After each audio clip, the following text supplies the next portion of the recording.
여러분을 포함한 우리 모두는 진화론을 당연한 사실, 과학적 팩트로 배워왔습니다. 생명체가 오랜 시간에 걸쳐 점차 다양한 종으로 분화되어 오며 진화해왔고, 오늘날 우리가 보는 생물학적 다양성은 바로 그 결과라고 말입니다. 더구나 전 세계에서 고루 발견되고 있는 풍부한 화석들은 이런 진화론과 진화론에서 말하는 장구한 시간틀을 잘 뒷받침한다고 하는 주장을 당연시해 왔고, 이로 인해 지구의 역사는 수십억 년에 걸친 긴 시간인 것이 상식인 줄 알고 살아왔습니다. 그런데 최근에 발표되고 있는 몇 가지 연구 결과들은 이러한 진화론적 오랜 시간틀에 심각한 의문을 제기하고 있습니다. 연부 조직과 피부 조직 색소가 여전히 남아 발견되고 있는 사실은 기존의 진화론적 오랜 연대 주장과는 완전히 모순됩니다. 이런 과학적 발견들은 단순히 흥미로움을 넘어 우리가 과학으로 상식적 팩트로 믿어온 장구하고 오래된 시간의 틀이 과연 정말로 맞는지 깊은 고민을 하게 만듭니다.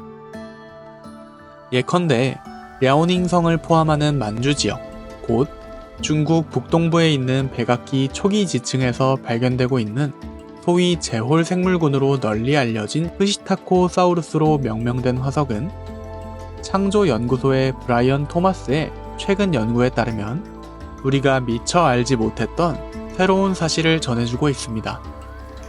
이 화석에는 뼈만 남아있는 것이 아니라 피부 조직에 콜라겐과 케라틴 같은 단백질이 여전히 존재하고 있다는 것입니다.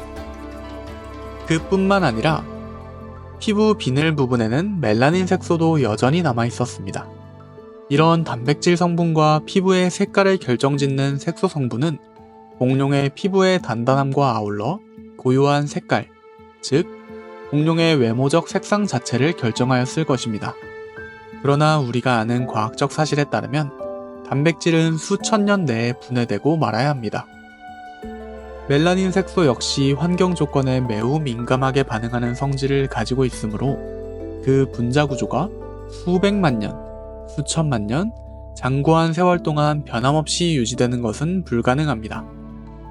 더 나아가 해당 연구진은 레이저 자극 형광 기법을 통해 이 화석 내에서 발견된 피부 조직이 광물로 치환이 끝난 광물 그 자체가 아니라 아직도 말랑말랑한 탄성을 지니고 있는 실제 생체 조직임을 확인했습니다.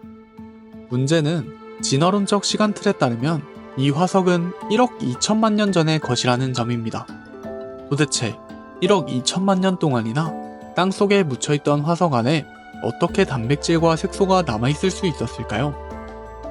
이런 연한 생체 조직이 1억 2천만 년 동안 분해되지 않고 남아있었다는 설명은 과학적으로 이해하기 어렵지 않나요? 결론은 뭘까요? 우리 모두가 이제 진화론적 시간틀을 전면적으로 재검토해야 한다는 강력한 시그널을 보내고 있다는 겁니다. 또 다른 사례는 중국에서 발견된 오비랍토르 공룡 알에서 볼 수 있습니다. 독일 본 대학의 연구팀인 위만 박사가 중국의 공룡 알 화석에서 현대 조류의 알처럼 어두운 청록색을 띠는 빌리베르딘과 프로토포르피린 색소를 발견했습니다. 이 색소들은 공룡 알의 색상을 부여하고 껍질의 단단함, 곧 알 껍질의 구조적 강도를 제공했을 것입니다. 여기서 중요한 질문은 이들 색소가 어떻게 6,600만 년 동안 남아있을 수 있었느냐는 점입니다.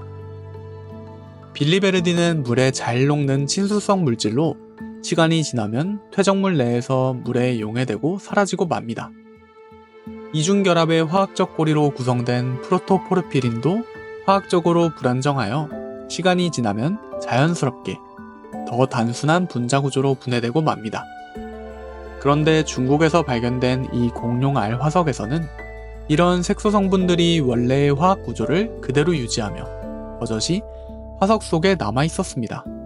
이는 연력학 제2법칙과 완전히 모순됩니다. 엔트로피 법칙에 따르면 복잡한 분자는 시간이 지남에 따라 더 단순한 상태로 자연적으로 변화합니다. 화석이 아무리 잘 보존되었더라도 엔트로피의 법칙은 어김없이 그리고 예외 없이 적용되어야 합니다. 혹시 이 공룡 알 화석에서 발견된 색소는 진화론적 연대인 6,600만 년이 아니라 더 짧은 시간 안에서 보존된 것이 아닐까요? 문제는 비단 공룡 화석에서만 이런 문제가 발견되는 것이 아니라는 것입니다. 독일 게팅겐 대학의 클라우스 볼켄슈타인 박사가 이끄는 연구팀은 1200만 년 전으로 평가된 달팽이 화석에서 원래의 폴리엔 색소를 발견해내는 데 성공했습니다. 폴리엔은 생물체에서 만들어지는 복잡한 분자 구조로 시간이 지나면 자연적으로 분해되고 맙니다. 즉, 이 연구팀은 라만 분광법을 사용해 이 색소가 생물체에서 유래했음을 확인했는데 여기서도 기존의 진화론적 연대와 모순되는 결과가 나온 것입니다. 이 연구 과정을 이끌었던 볼켄슈타인 박사는 이렇게 오래된 화석에서 원래의 색소가 보존되고 있다는 것은 정말로 놀라운 일이라고 말했습니다. 도대체 우리는 어떻게 이런 사실을 해석해야 하나요? 분명한 점은 이런 경이로운 일, 놀라운 일은 진화론적 연대가 과학적 데이터와 일치하지 않는다는 겁니다. 1200만 년이라는 긴 시간 동안 화학적으로 불안정한 폴리엔이 보존되었다는 주장은 과학적으로 설득력이 부족합니다. 오히려 이 화석은 훨씬 더 최근에 만들어졌을 가능성이 훨씬 높습니다. 물론 이런 발견들에 대해 진화론자들은 여러 가지 가설을 대안으로 내놓습니다. 예를 들어 색소가 광물로 된 보호막에 의해 보존되었을 수도 있다 같은 것 말이죠. 그러나 이 보호막이 수천만 년 동안 지질학적 사건과 화학적 침투로부터 색소를 완벽히 보호했을 가능성은 매우 낮습니다. 결론은 이 모든 과학적 발견들은 공통적으로 진화론적 시간틀에 큰 의문을 제기하고 있다는 점입니다. 반면 성경적 시간틀은 이런 발견들을 좀 더 잘 설명할 수 있습니다. 예를 들어 노아의 홍수와 같은 전 지구적 격변 사건은 화석화 과정에서 연부 조직과 색소가 보존될 수 있는 환경을 제공했을 가능성이 있습니다. 이는 공룡 화석, 달팽이 화석, 그리고 공룡 아래 색소 보존 문제를 한꺼번에 해결할 수 있는 합리적인 설명이 됩니다. 여러분과 나를 비롯한 우리 모두는 지금 중요한 선택의 기로에 서 있습니다. 기존의 진화론적 시간틀을 상식으로 믿으며 계속 살든가 아니면 한 번쯤은 합리적 의심을 가지고 지금까지의 완고한 고집을 버리고 새롭게 관찰된 증거를 바탕으로 뭔가 더 나은 대안적 설명을 모색해 나가야 합니다. 과학은 고정된 이론에 얽매이지 않고 새로운 실험과 발굴을 통해 발전해야 하기 때문입니다. 관찰된 증거를 통해 새로운 사실이 드러나면 우리는 이것을 과학적 팩트로 받아들이는 유연한 사고를 견지해야 합니다.